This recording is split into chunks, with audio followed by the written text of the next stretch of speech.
مغیرہ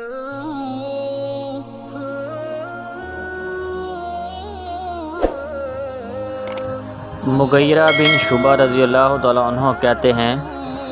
کہ رسول اللہ صلی اللہ علیہ وآلہ وسلم غزوہ تبوک میں فجر سے پہلے مڑے، میں آپ کے ساتھ تھا، میں بھی مڑا، پھر آپ صلی اللہ علیہ وآلہ وسلم نے اونٹ بٹھایا اور قضائے حاجت کی، پھر آئے تو میں نے چھوٹے برتن لوٹے سے آپ کے ہاتھ پر پانی ڈالا، آپ صلی اللہ علیہ وآلہ وسلم نے دونوں پونچے دھوئے، پھر اپنا چہرہ دھویا، پھر آستین سے دونوں ہاتھ نکالنا چاہا مگر جبے کی آستین تنگ تھی، اس لیے آپ نے ہاتھ اندر کی طرف کھینچ لیا اور انہیں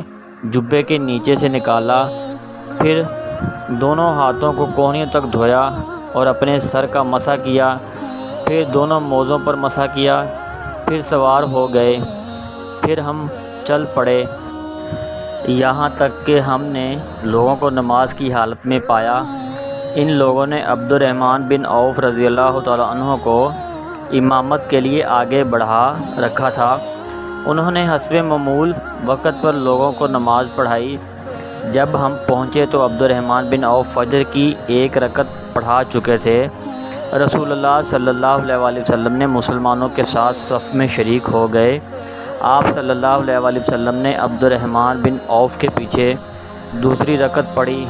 پھر جب عبد الرحمن نے سلام پھیرا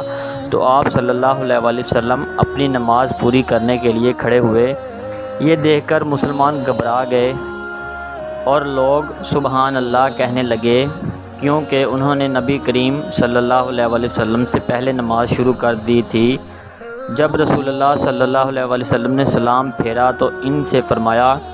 تم لوگوں نے ٹھیک کیا، یا فرمایا تم لوگوں نے اچھا کیا۔